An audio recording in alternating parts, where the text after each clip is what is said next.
요한계시록 10장 4절. 일곱 우레가 발할 때 내가 기록하려고 하다가 곧 들으니 하늘에서 소리나서 말하기를 일곱 우레가 발한 것을 인봉하고 기록하지 말라 하더라. 내가 본 바 바다와 땅을 밟고 섰는 천사가 하늘을 향하여 오른손을 들고 세세토록 살아계신 자 곧 하늘과 그 가운데 있는 물건이며 땅과 그 가운데 있는 물건이며 바다와 그 가운데 있는 물건을 창조하신 이를 가리켜 맹세하여 가로되 지체하지 아니하리니 일곱째 천사가 소리내는 날 그 나팔을 불게 될 때 하나님의 비밀이 그종 선지자들에게 전하신 복음과 같이 이루리라. 일곱 우레가 소리를 내고 그 내용을 기록하려고 했더니 하늘에서 소리가 나기를 그 우레가 발한 것을 기록하지 말고 인봉하라 하는 명령을 받습니다. 그리고 바다와 땅을 밟고 섰는 천사가 하늘을 향하여 손을 들고 맹세하는 것이 장면이 오늘 우리가 생각할 내용입니다. 이 인봉한 내용이 무엇이냐 하는 것은 우리가 알지 못한다고 했습니다. 서론적으로 얘기할 때 그것이 아마 시간, 종말의 시간에 관한 것이 아니었겠느냐 이런 추측을 해볼 뿐이라 이렇게 말씀드렸습니다. 그러면 기왕 인봉할 거면 뭐 때문에 그 얘기는 썼냐 하는 것이 이제 우리의 관심이죠. 그래서 억지로 이 내용을 풀려고 하는 시도도 있었고 그냥 지나가기에는 여기 분명히 내용을 밝히진 않았지만 그 밝히지 말라고 한 내용이 쓰여 있음으로써 말미암는 무슨 전달하려는 내용이 있을 것이다 라는데 착안을 해서 이런 보통 다 우리가 인정하는 학자들이 이런 결론을 내리고 있습니다. 요한복음 21장에 가보십시다. 요한복음 21장 24절을 보시면 요한이 복음서를 다 마무리 짓고 끝에 두 절을 사족을 달아놔요. 하나가 24절에 이 일을 증거하고 이 일을 기록한 제자가 이 사람이라 우리는 그의 증거가 참인 줄 아노라 했고 자기가 썼다 하는 걸 하나 다르고 마지막에 하나 더 다른 25절이 이거예요. 예수의 행하신 일이 이외에도 많으니 만일 낱낱이 기록된다면 이 세상이라도 이 기록된 책을 두기에 부족할 줄 아노라. 그러니까 예수님의 행적이 많은데 그 중에 이것만 선별한 거죠. 그 선별한 건 뭐에 필요한 것을 기준으로 했겠는가 생각해 보십시오. 그것은 다 구원과 또 예수가 누구인지를 알아야 되는 필요한 내용들과 성도들이 예수 그리스도를 모범으로 삼아야 하는 그런 내용들로 제안했을 것은 자명한 일입니다. 마찬가지로 오늘 우리가 살펴보는 이 오늘 본문에서의 그 일곱 우레가 발한 것을 왜 인봉하라 했고 기왕 인봉할 것이면 그 사건 자체를 사건을 일으키지 말지 우레가 발하는 소리를 요한은 들은 거 아니에요. 그랬는데 우리에겐 전하지 말라 한 거거든요. 그것은 어떤 의미를 가지느냐면 지금 요한복음 21장에서 본 바와 같은 그런 힌트, 그런 걸 하나의 근거로 삼아서 하나님께서 가지시는 바 계획과 일하심이 계시록에 기록된 것, 계시록에 표현된 것보다 훨씬 많다 하는 것을 알리고 있는 것입니다. 계시록에 기록된 것만이 전부가 아닙니다. 여기 기록된 것은 우리 믿는 자들을 위하여 교회에게 보낸 편지입니다. 이 글들은 전부 하나님의 백성들이 읽고 그의 신앙을 지켜나가며 곧 오실 예수 그리스도를 기다리도록 인내하게끔 위로받게끔 그 세상에서의 환난과 시험을 극복하게끔 의도되어 있는 내용으로 제한되어 있지 하나님의 모든 계획을 백과사전같이 낱낱이 다 열거한 것은 아니다 이겁니다. 하나님께서 하시는 일과 계획과 그 내용은 여기 계시록에 기록된 것보다 훨씬 많습니다. 여기에 기록된 내용들로도 충분히 우리가 말세를 어떻게 대비해야 하며 신자로서 어떻게 살아야 하는가는 충분하지만 그것 이상으로 하나님께서 이제 뒤에 그 천사가 맹세를 하는 부분에 나오는 바와 같이 하나님께서 온 천하 만물의 주인으로서 또 역사의 주관자로서 그의 성도들을 지키시며 승리케 하신다는 것을 사실은 여기서 암시하고 있는 셈입니다. 그리고서 이제 바다와 한 발은 바다에 한 발은 땅을 밟고 서 있는 천사가 하늘을 향하여 오른손을 들고 맹세합니다. 맹세의 내용은 뭐냐 하면 6절 끝부분에 맹세하여 가로되 지체하지 아니하리니 일곱째 천사가 소리내는 날 그 나팔을 불게 될 때에 하나님의 비밀 그종 선지자들에게 전하신 복음과 같이 이루리라 합니다. 하나님의 비밀이라고 여기 표현된 것은 하나님의 전반적인 종말의 계획들입니다. 그것이 다 이루어질 것입니다. 그런데 그 맹세를 하는 그 대상의 표현이 이제 재미있습니다. 세세토록 살아계신 자, 곧 하늘과 그 가운데 있는 물건이며 땅과 그 가운데 있는 물건이며 바다와 그 가운데 있는 물건을 창조하신 이를 가리켜 맹세합니다. 여기서 맹세하는 것은 하나님의 심판의 그 확실성을 말하는 것이요. 그것이 임박해 있다는 것을 우리에게 물론 암시하고 있습니다. 그러나 우리가 한 걸음 더 나가서 이런 일들이 우리의 일상생활 속에서 어떻게 신앙의 내용으로 녹아들어와야 되느냐 하면 역사에 일어나는 모든 당혹스러운 일들, 하나님이 정말 계시다면 왜 이런 일들이 생길까? 하박국 선지가 하나님 앞에 물어봤던 그런 식의 의문거리들과 개인 인생에 일어나는 모든 일들이, 그런 일들이 아하 그렇구나 하고 해답이 주어질 것이라. 그 결국과 그 해답이 있다 하는 것을 여기 시사하고 있습니다. 왜냐하면 그가 맹세한 하나님은, 하나님에 대한 묘사는 굉장히 많습니다. 스스로 있는 자, 우리 모세가 시내산에서 미디안 광야에서 만난 하나님은 스스로 있는 자였습니다. 또 아브라함이 만났던 하나님은 전능한 하나님이었습니다. 하나님이 여러 모습으로 묘사될 수밖에 없는 것은 하나님에게 우리의 필요한 모든 것과 그 이상의 모든 것이 그분에게 있기 때문에 그걸 우리는 일일이 나열하면 끝도 없을 것입니다. 그 중에 세세토록 살아계시고 하늘과 땅과 바다의 창조주로서 지금 묘사되고 있습니다. 이렇게 묘사하는 것은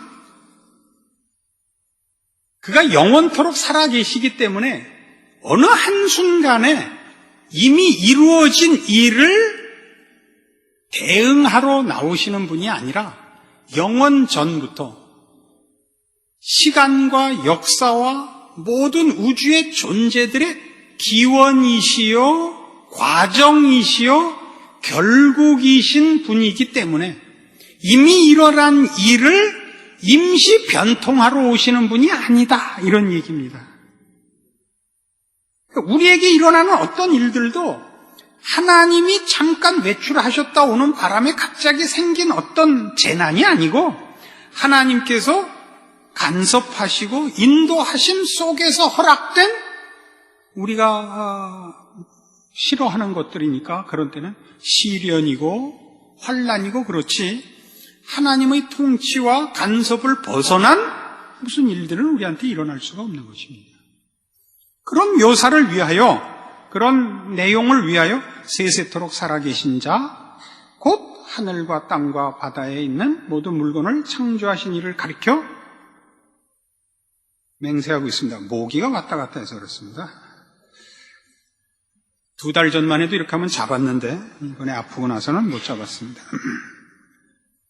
이건 물론 지금 이런 뿌리 깊이 가지는 내용들, 하나님께서 기왕에 있은 역사, 기왕에 존재하는 세상 속에 인간보다 더 큰 힘을 가지고 들어온 초월자가 아니라 우리에게 일어나는 모든 변수들, 우리에게 일어나는 어떤 정황들도 그분의 허락 없이는 일어나실 수 없는 분이라는 묘사를 함으로써 어떤 일, 어떤 상황, 어떤 문제라도 그것은 다 하나님 손 안에 있는 것이지 하나님이 일어난 일 속에 들어와 있는 등장인물 정도가 아니다 하는 것으로 아주 뿌리 깊은 신앙의 중요한 확신을 주는 것입니다. 지금 이 편지를 초대교회에서 받아야 했던 신자들이 순교에 직면하고 있지 않습니까? 목숨을 건 그런 핍박과 어려움 속에 지금 둘러싸여 있습니다. 저들에게 답을 주며 격려하기 위하여 쓰여졌고 그 격려의 속에 이런 답들이 있습니다. 하나님의 하나님 되심으로 인하여 우리가 어떤 문제나 어떤 사건이나 어떤 환경 속에도 겁을 먹지 말아야 할 이유를 밝히고 있는 것이죠. 그들은 이제 임박한 순교의 정황에서 하나님이 누구신지 다시 한번 확인해야 되겠고 저들이 당하는 재난, 재앙, 핍박 그리고 심판받아야 마땅한 자들이 거꾸로 적반하장격으로 오히려 권세를 휘두르고 있는 문제들에 대한 근본적인 이해를 지금 제시받아야 되는 것입니다. 하나님만이 시간과 역사 그리고 모든 존재하는 것들의 주인이시요 그 창조주시요 그 심판자입니다. 우린 이걸 사실은 우리의 신앙 고백 속에 몇 번째 안 가게 알고 있는 너무나 분명한 신자들이 가지는 상식적인 신앙입니다.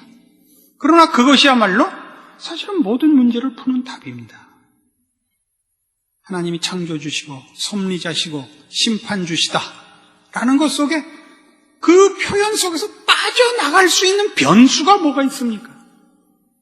그래서 무엇이 창조주시고 섭리자시고 심판자이신 하나님의 통치와 권세 속에서 독자적인 행동을 취할 수 있는 게 어디 있습니까?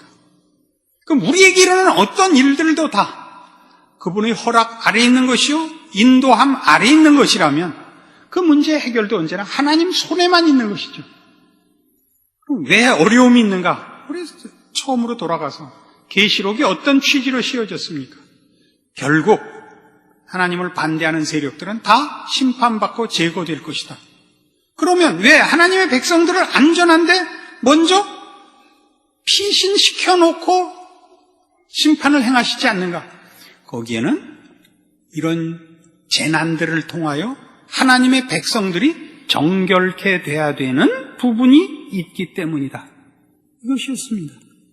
악한 자들은 자기네가 한 죄악과 하나님을 반대한 것으로 다만 멸망의 심판을 초래할 뿐이지만 우리는 저들 손에 던져져 있거나 방치되어 있는 것이 아니라 저들을 통하여 우리는 더욱 정결하게 되며 순결하게 되며 완성되는 일들이 하나님의 기묘하신 지혜로우신 전능하신 간섭 속에서 이루어질 것을 믿습니다.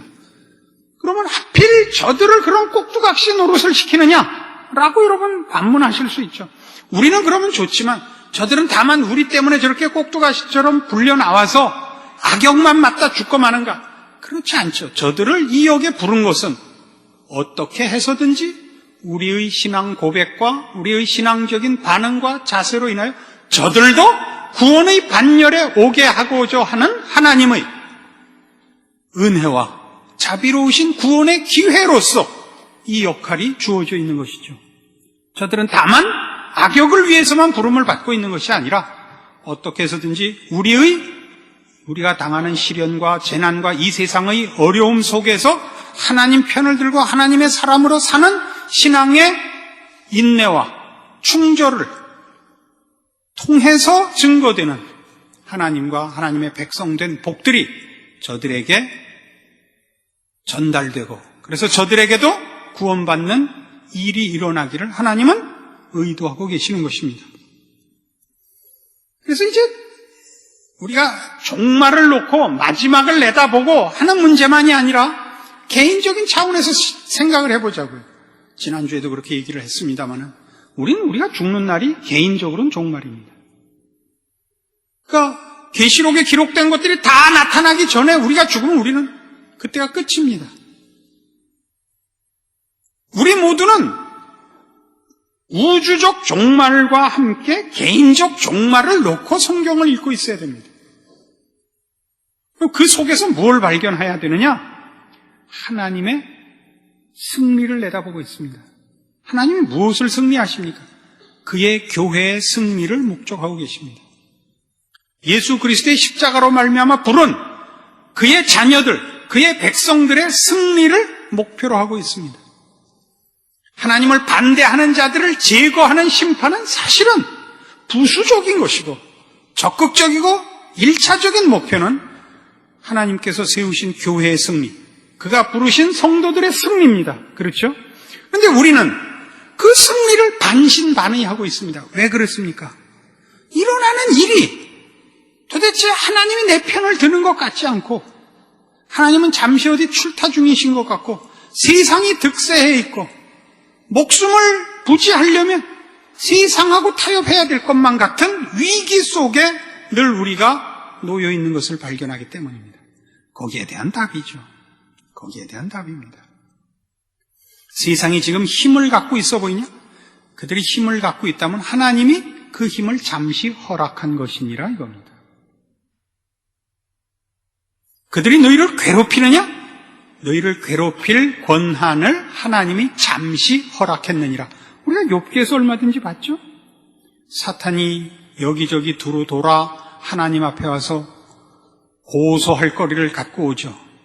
하나님이 이렇게 반문하시죠. 내 종 욥을 보았느냐? 너는 왜 밤낮 하는 짓이 그 모양이냐? 사탄이 뭐라고 항변했어요? 하나님이 복 주시니까 하나님 편들잖아요. 그래? 그러면 네 마음대로 해봐라. 어떻게 하나 보자.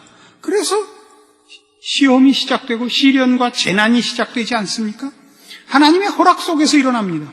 그러면 그 싸움은 이미 사단이 어느 만큼 욥을 괴롭히고 욥이 사실 어느 만큼 버티느냐 보다 더 우선적으로 하나님이 자기 자녀에게 손해될 짓과 망할 짓을 허락하시지 않는다는 것이 이미 포함되어 있단 말이에요.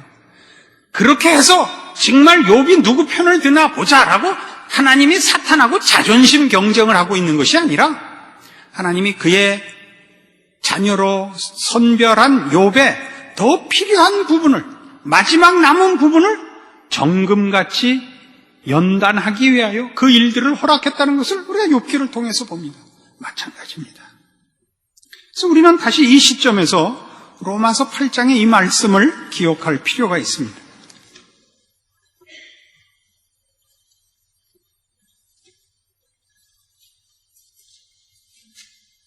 로마서 8장 28절입니다. 우리가 알거니와 하나님을 사랑하는 자 곧 그 뜻대로 부르심을 입은 자들에게는 모든 것이 합력하여 선을 이루느니라. 하나님이 미리 아신 자들로 또한 그 아들의 형상을 본받게 하기 위하여 미리 정하셨으니 이는 그로 많은 형제 중에서 맏아들이 되게 하려 하심이니라. 또 미리 정하신 그들을 또한 부르시고 부르신 그들을 또한 의롭다 하시고 의롭다 하신 그들을 또한 영화롭게 하셨느니라. 그런즉 이 일에 대하여 우리가 무슨 말하리요? 만일 하나님이 우리를 위하시면 누가 우리를 대적하리요? 아마 그때마다 조금 시각 관점에 따라서 달라지긴 합니다만은 성경에서 가장 놀라운 구절이 어디냐 그러면 이 31절일 거예요.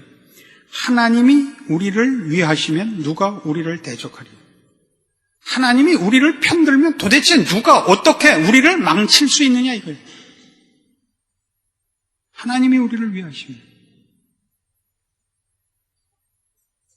그 인생을 살면 여러분 주변에서 얼마든지 보시는 사별하는 일, 또 재난을 당하는 일을 봅니다.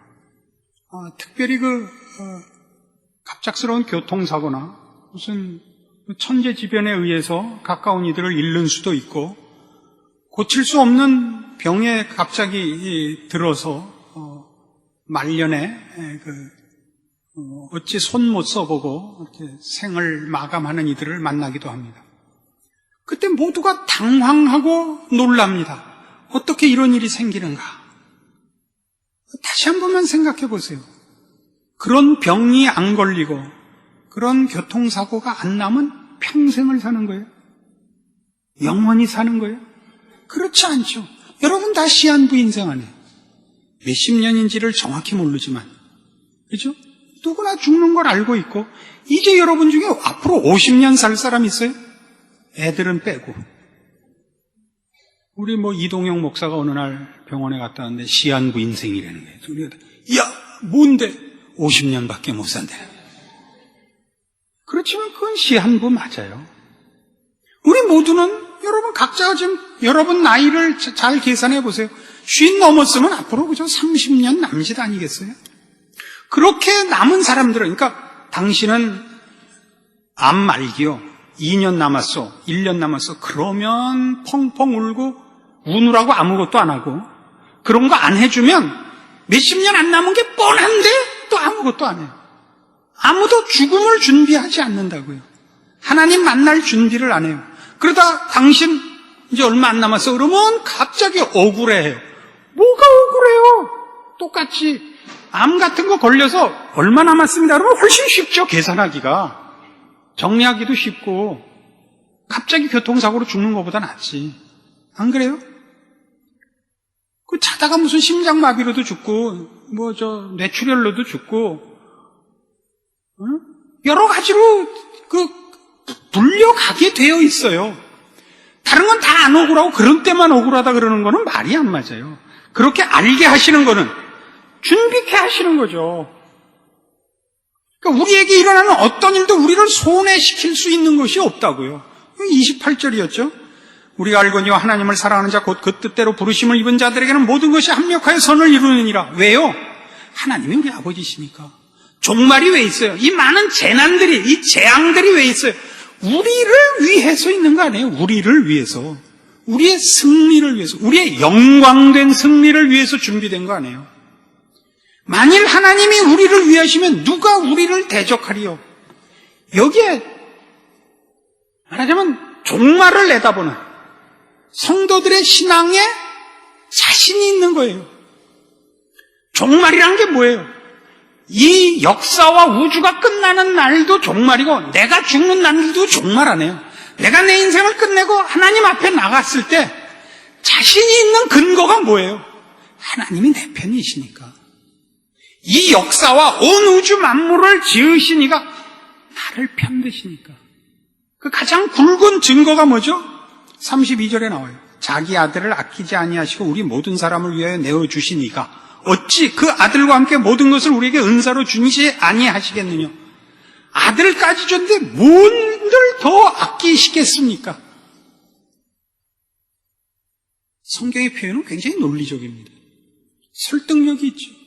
우리는 생각하지 않습니다. 우리는 내가 요구하는 물건으로 보상이 오지 않으면 하나님이 내 편이 아니라고 생각을 하고 하나님이 내 인생을 지키고 있다고 믿질 않습니다. 여기를 고치셔야 됩니다. 여러분에게 지금 무슨 불만이 있으십니까? 저는 평생을 아프고 살았습니다. 저는 평생을 제 아버님이 아주 책임감이 강하셨던 분이었기 때문에 어려서부터 책임에 대해서 남다른 훈련을 받았습니다.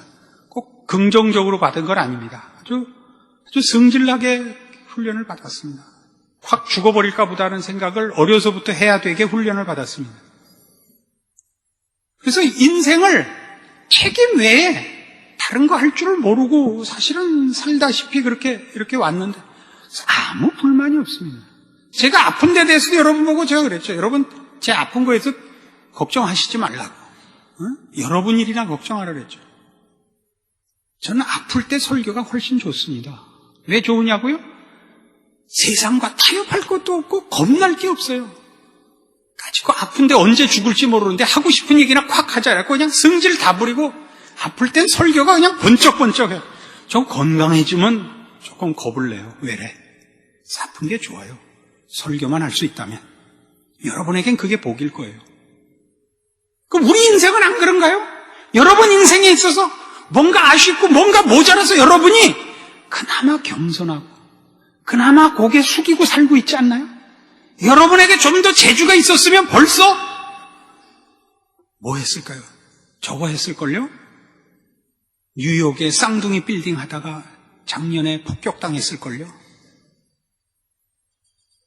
콧대만 높아가지고 하나님이 여러분에게 안 주신 게 뭐 있나 따져보시고 손해보게 한 게 뭐 있나 따져보시고 종말을 내다보면서 하나님이 여러분을 간섭하시고 인도하시는 과정과 조건들에 무엇 불만이 있는가 따져보세요. 그래도 불만이 있으면 다음 주에 저를 찾아오세요. 이건 종말을 내다보는 성도들의 자랑입니다. 우리가 갖는 믿음의 큰 기쁨입니다.